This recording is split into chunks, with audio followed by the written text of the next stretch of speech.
take my lofty spiritual concepts and plunge them into darkness and then burn them. Let me only love you, beloved. Let me quietly and with unutterable simplicity just love you, said St. John of the Cross.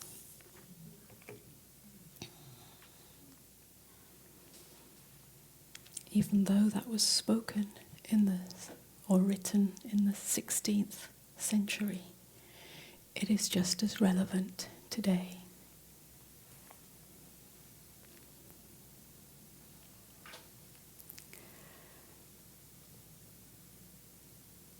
In spiritual circles and as spiritual seekers, there's a common belief that transcendence of thoughts and feelings is the solution to the often difficult and painful human condition.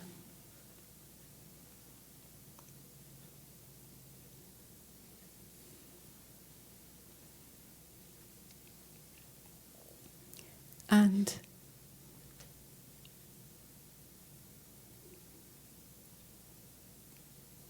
the holding on to this belief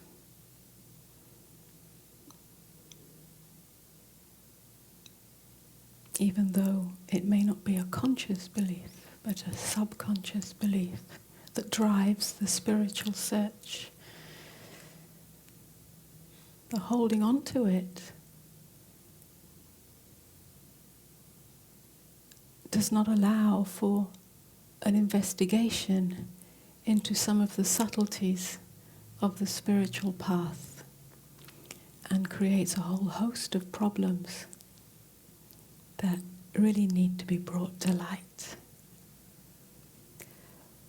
One of the primary problems is the ego mind's tendency to want specialness, to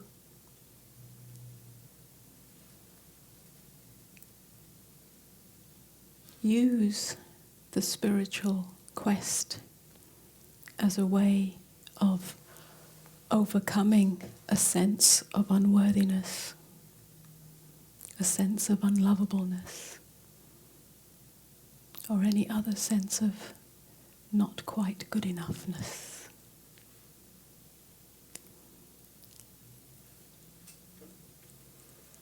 And in doing so, there's an embellishment of the spiritual path with ideas of progress, ideas of attainment, ideas of effort, and ideas of practice, all leading to a sense of specialness.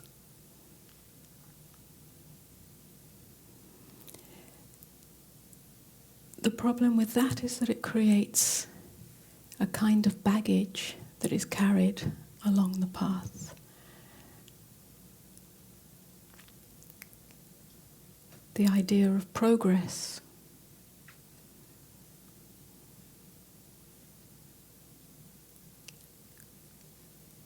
creates a linearity of moving from here to there with a kind of attainment at the end, the prize, the goal, the achievement,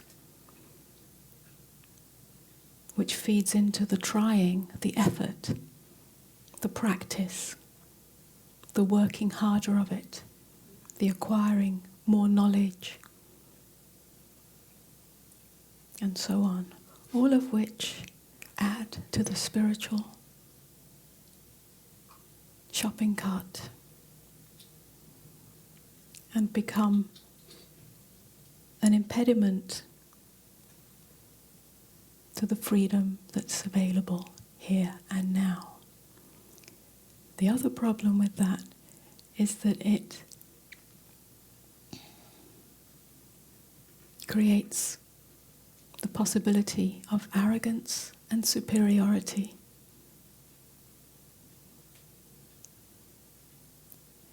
Not only in relationship to others, but in relationship to oneself. The idea of progress, the idea that I am getting better, that I am evolving on my spiritual path, that I am getting somewhere, and eventually I will get to that place where I will have transcended thought and feeling and resolved the angst of being human.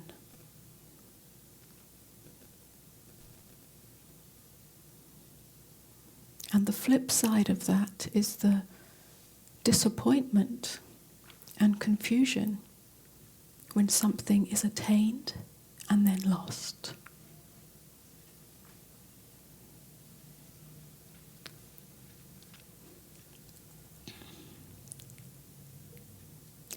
The second problem with the idea of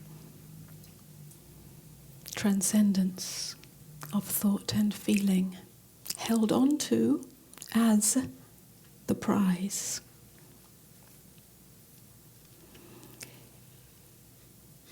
is the tendency to package truth.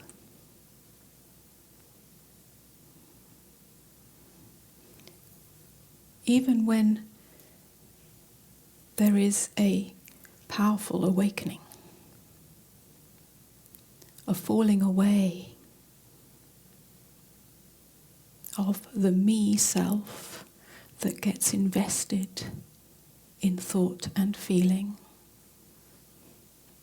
and a discovery of untarnished awareness, even when there is a profound awakening as that. If there is any rigidity in set and setting, in other words, in inner environment or in outer environment, when I say rigidity of inner environment, I'm referring to the mind's tendency to claim its experience, which is still a tendency even after or with awakening.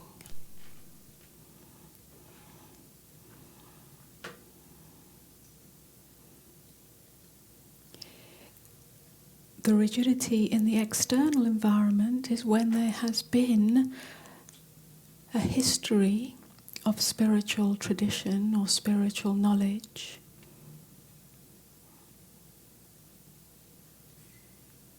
and that is still held on to conceptually,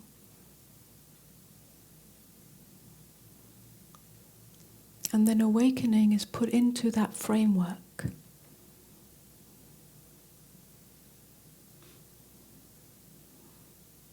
Then the interpretation of awakening can become, not always, but can become, a rigid perspective.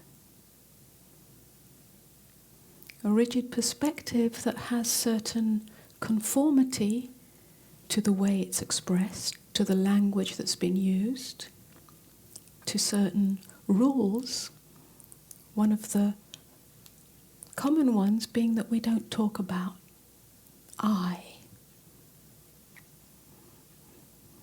That once, this idea that once awakening has happened, there's no more self, and so we cannot talk about my body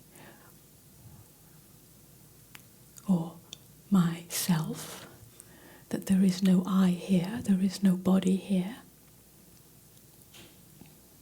There is only the absolute, because the absolute has been realized. And so we can only speak from the absolute. Everything else is an illusion. including suffering. When that becomes a rigid perspective, and it's very easy for it to do so, then spiritual awakening becomes another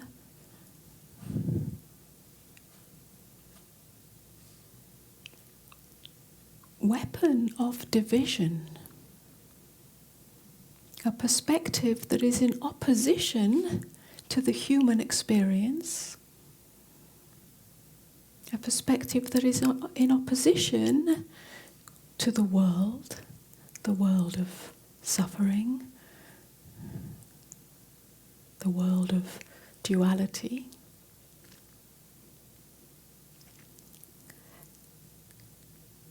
And this ends up as a divided mind, absolute versus relative, enlightened versus unenlightened. And when there is a conformity, an unspoken rule of conforming to conceptual language and the way that that is expressed, becomes religion.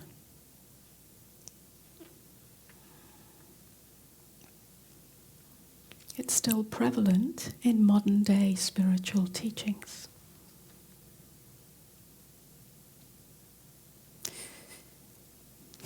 The third problem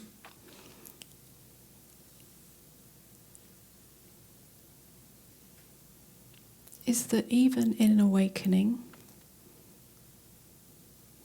when the mind is illuminated, there can be incredible wisdom and clarity. There can be incredible insight and illuminated thinking and seeing.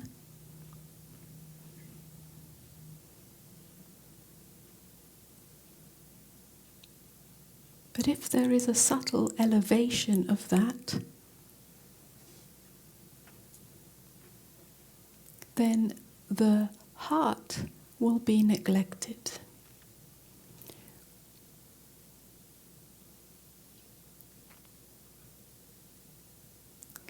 The heart is where we have the humility and vulnerability and tenderness to admit to ourselves where there is pain, where there is fear, where there is disappointment,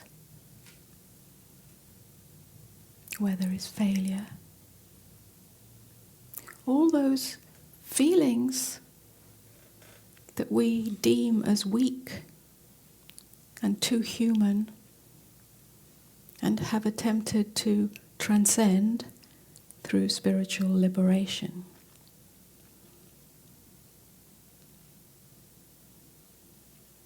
Yes, there is a purification of the heart that happens in awakening.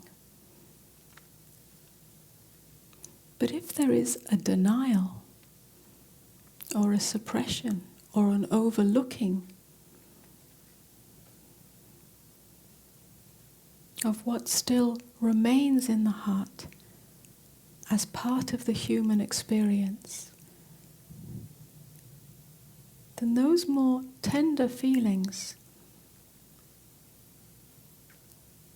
will be suppressed,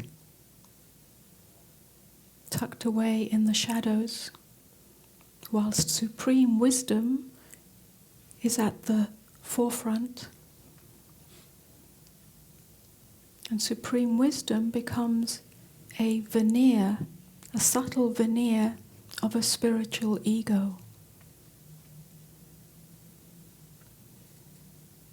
Whilst tenderness gets shoved into the background. Once again, a split between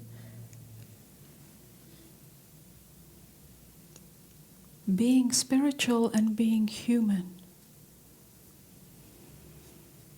When something's shoved away into the background, it becomes a monster. It Because everything yearns to come out of the shadows, to come out of the darkness and come home to the light of awareness, to the openness of the deepest acceptance.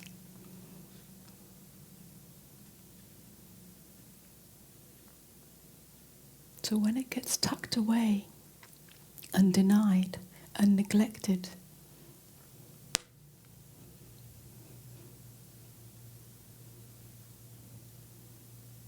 it's likely to burst out in unexpected ways, with more power, with more force, and with more darkness, with more chaos. And that creates a whole host of problems for the individual and for those in relationship to that individual.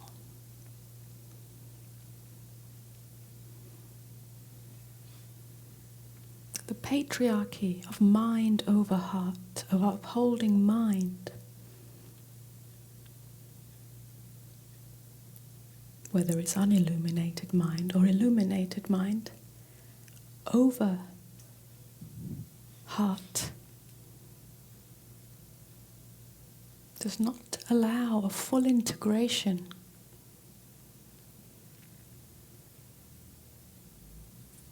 So that awakening may happen, but there is no development or growth or maturity as a human being in the feeling sense.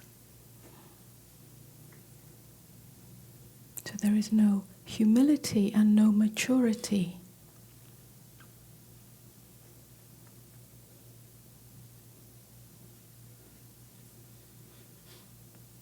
When the heart is denied, then the full flower of awakening cannot take root in the belly of humanity.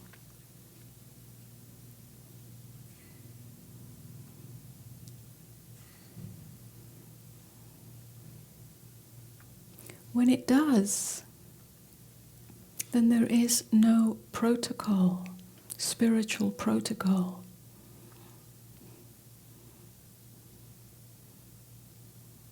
There is no spiritual veneer.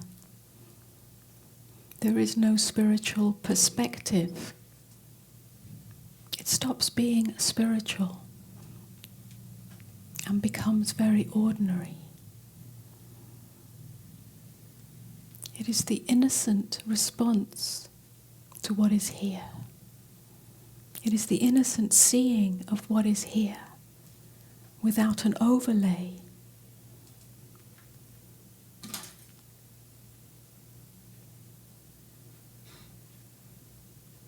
It is the simplicity of direct experience.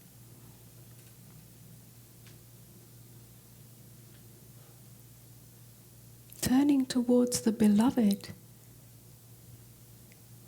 is the ongoing putting down of all weapons of war against reality.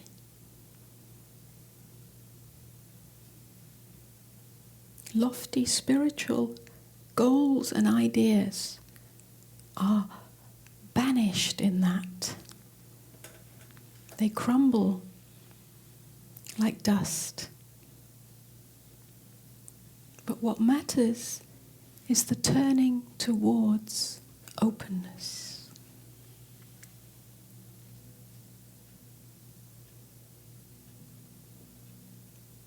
The end of the argument with reality, the end of the argument with this experience.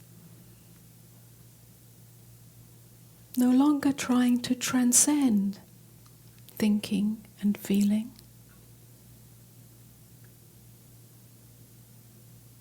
No longer trying to attain another state of consciousness.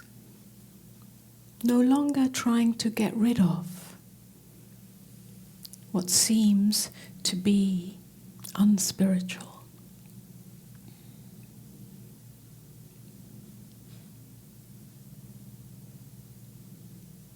The end of resistance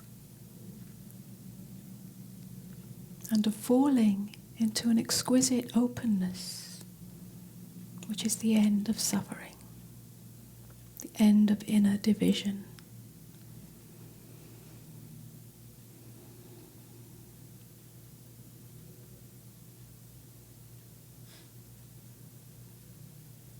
We find that the beloved is not a state of consciousness.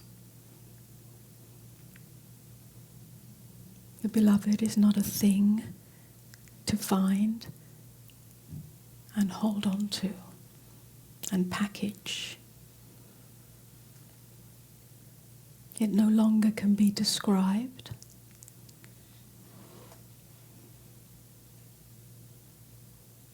So there are no rules or protocols about language.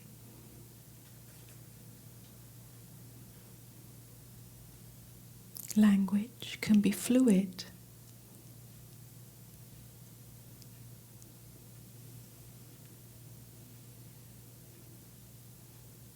True awakening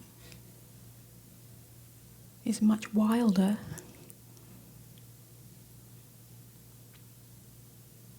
than any idea of what being spiritual is.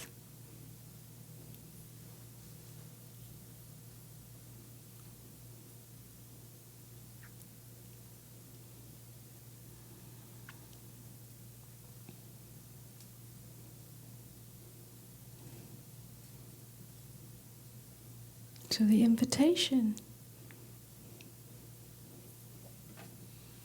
is not at some point in the future. The invitation is right here in your experience, wherever you are, however it is.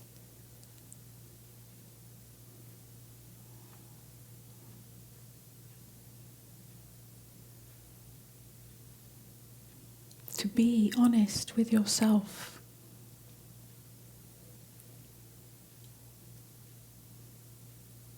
As to whether there is an attempt to get rid of it.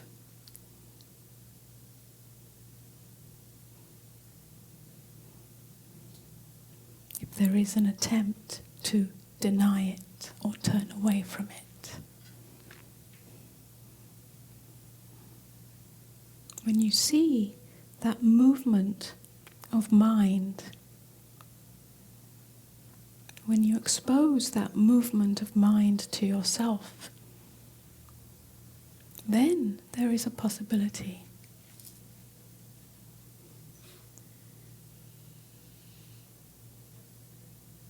of waking up out of the dream of separation in which you are here and life is here doing something to you, something that you like or something that you don't like, something that you want or something that you don't want. And you are here trying to get over it or get rid of it or run away from it or run towards it. When you see that movement of mind and admit that to yourself, then there's possibility of relaxing the reactivity towards experience.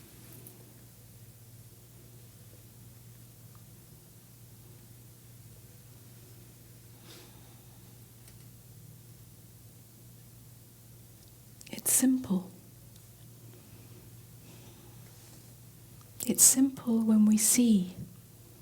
It's simple when we're honest with ourselves. Mostly we're not. We cover it up because it hurts. We want to be special. We want to get over it, transcend it, move on, progress, evolve, be better, feel better, think better, be more enlightened, be more spiritual.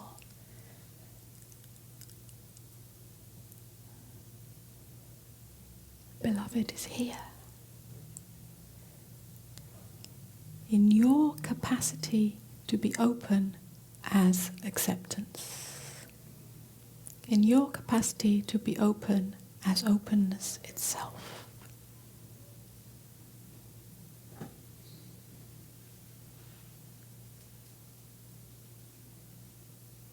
When you are that,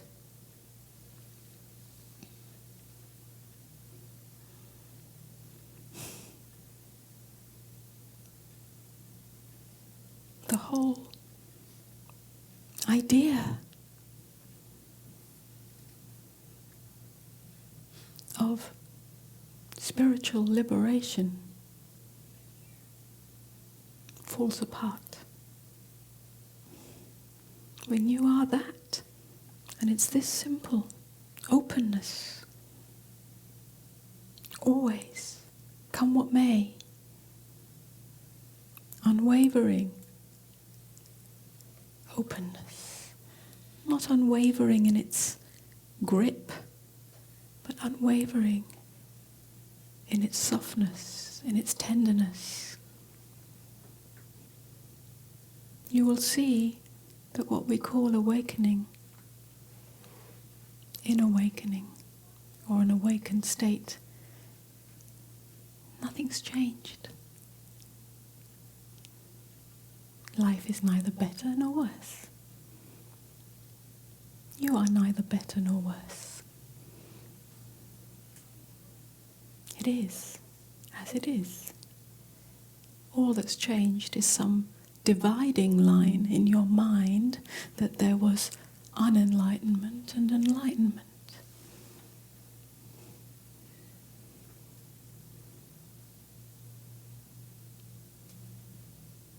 This openness has always been here.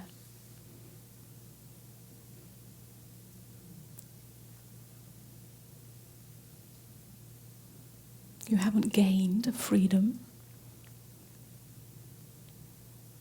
You haven't attained anything. You haven't reached a destination.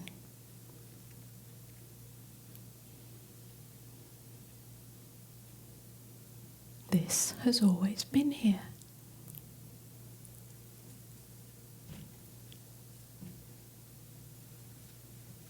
You just didn't have the eyes to see, because you're looking in the wrong direction. Or you're just not looking at all.